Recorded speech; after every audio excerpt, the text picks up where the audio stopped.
اعوذ باللہ من الشیطان الرجیم بسم اللہ الرحمن الرحیم اللہم صلی علی سیدنا محمد معدن الجود والکرم وآلہ وسلم۔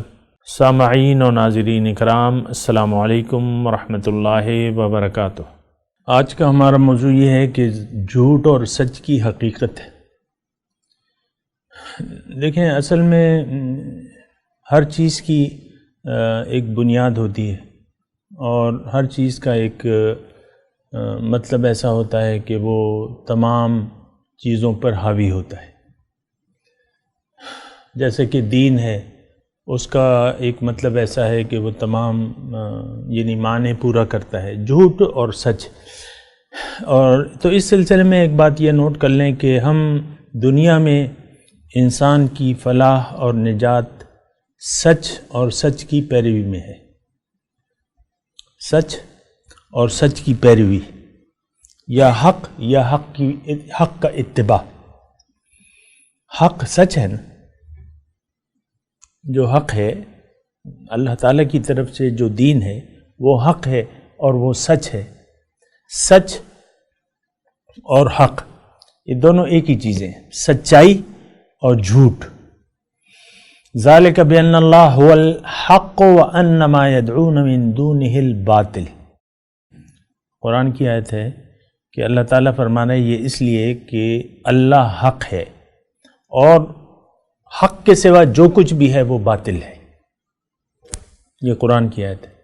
ذالک بأن اللہ هو الحق وأن ما يدعون من دونه، اور اللہ کے سوا یہ لوگ جس چیز کو پکارتے ہیں وہ جھوٹ ہے، باطل ہے۔ باطل جھوٹ ہوتا ہے نا، عام مطلب ہے، اسے اتنے ذہن پہ زور ڈالنے کی ضرورت نہیں ہے، عام بالکل آسان بات ہے۔ باطل جو ہے وہ جھوٹ ہے، حق جو ہے وہ سچ ہے۔ ہم عام طور پہ انسان کی کامیابی اس میں ہے کہ یہ حق کو قبول کر کے زندگی گزارے۔ اگر اس نے باطل کا انتخاب کر لیا یا باطل کو سچ سمجھ لیا تو باطل تو سچ نہیں ہو سکتا۔ باطل تو باطل ہے، جھوٹ ہے باطل۔ تو عام طور پہ یہ ہوتا ہے کہ ہم نے باطل کو حق سمجھ لیا ہے اور ہم باطل کی پیروی کر رہے ہیں۔ ہم باطل، ہمارا خیال باطل ہے، دنیا میں رہنے کا ارادہ باطل ہے، دنیا میں رہنے کی کوششیں جو ہیں وہ باطل ہیں، کیونکہ بنیادی طور پہ ہم نے باطل کا انتخاب کر لیا ہے زندگی گزارنے کے لیے، اور حق کو ہم نظر انداز کر کے زندگی گزار رہے ہیں۔ بالکل عام ایک، یعنی اس میں کوئی وہ نہیں ہے، حق کو نظر انداز کر کے ہم زندگی گزاریں۔ حق کیا ہے؟ اللہ کا حکم، رسول کا طریقہ، یہ حق ہے کہ نہیں ہے؟ اس کو ہم نظر انداز کر کے زندگی گزار رہے ہیں۔ پھر اپنی خواہشات کو ہم نے اپنا معبود بنا لیا ہے، یعنی ہم اپنی خواہشات نفس کی بنا زندگی گزار رہے ہیں۔ اپنے لیے زندگی کا جو مقصد ہم نے بنایا ہے وہ باطل ہے، اور وہ کیا ہے؟ وہ دنیا ہے، وہ ظاہر ہے۔ آپ کے مسائل، عام طور پہ انسان کے مسائل یہ باطل کے علاوہ تو کچھ بھی نہیں ہے۔ میں کیا کروں گا، میرے بچے کیا کریں گے، یہ کیا ہوگا، وہ کیا ہوگا، بس یہی اسی میں آپ الجھ گئے، باطل میں آپ الجھ گئے۔ اور باطل تو ایک دلدل ہے، دلدل جانتے ہیں نا آپ، کہ دلدل میں آپ پھنس جائیں تو پھر وہاں سے نکلنا مشکل ہوتا ہے۔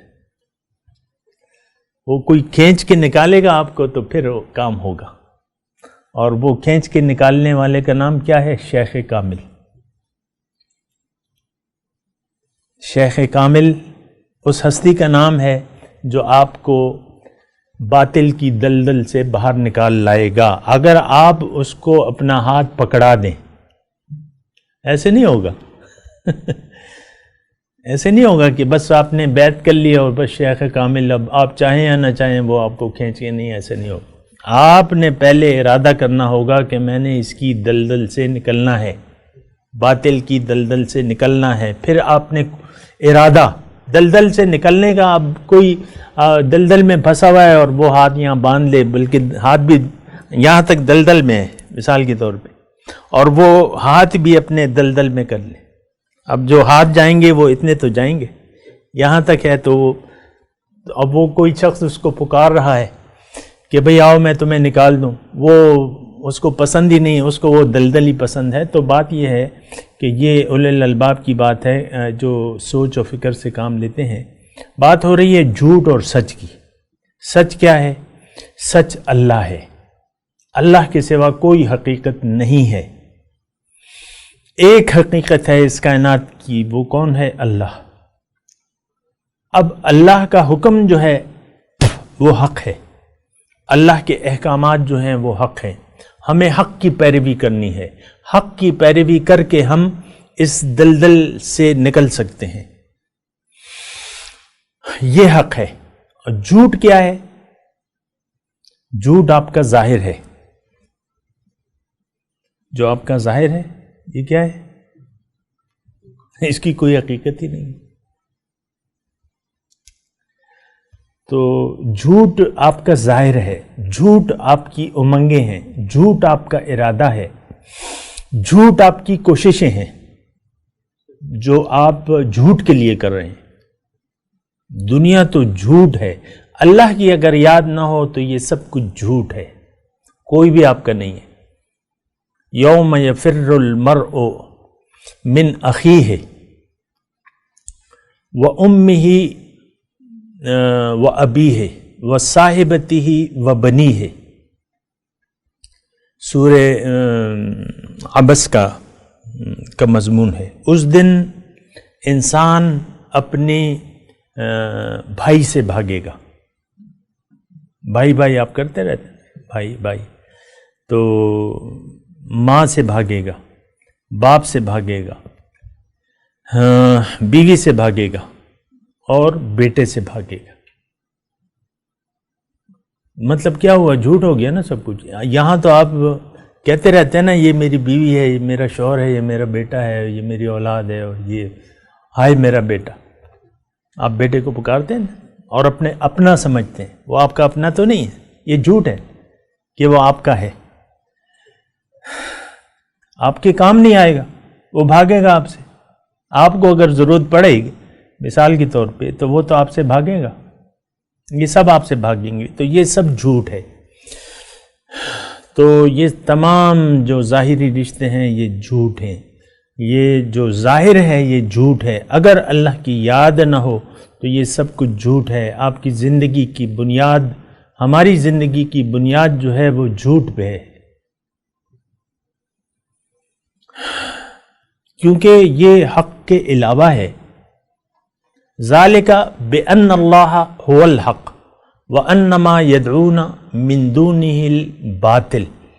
یہ اس لیے کہ اللہ حق ہے اور اللہ کے سوا جو یہ لوگ پکار رہے ہیں، ہماری پکار تو اللہ نہیں ہے، ہماری پکار غیر اللہ ہے. اللہ کے سوا جو ہے وہ ہماری پکار ہے. تو یہ تو پھر باطل ہے. بہرحال ہم بات کر رہے ہیں جھوٹ کی اور سچ کی. اصل یعنی جو اصل میں نے آپ کو یہ بتایا کہ جھوٹ سے پرہیز کرنا چاہیے.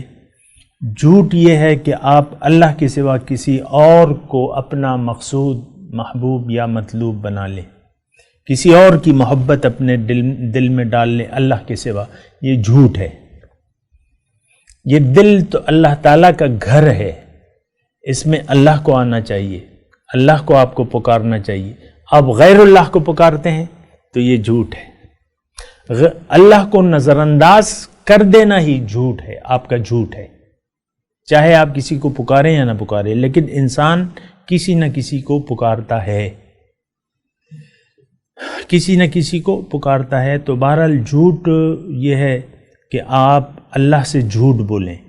اللہ کہتا ہے کہ تو میرا بندہ ہے، ہم کہتے ہیں کہ نہیں، ہم تو تیرے بندے نہیں ہیں. اے اللہ تعالیٰ، سچ یہ ہے کہ میں تو اپنے نفس کا بندہ ہوں، سچ یہ ہے کہ میں ظاہر کا بندہ ہوں. تو یہ ہم ایک بہت بڑا جھوٹ بول کے زندگی گزار رہے ہیں، لیکن اس کا انجام جو ہے وہ نقصان ہے. سچ کو تسلیم کریں. سچ کڑوا نہیں، سچ میٹھا ہے. ہم سچ کو کڑوا کہتے ہیں، سچ تو میٹھا ہے. سچ آپ کا اپنا آپ جو ہے وہ سچ ہے. سچ کو پکاریں، اپنے آپ کو دیکھیں، اس کی ضرورت کو دیکھیں، اس کو خوراک دینا شروع کر دیں. وآخر دعوانا ان الحمدللہ رب العالمین. مولاي صل وسلم دائما ابدا على حبيبك خير الخلق كلهم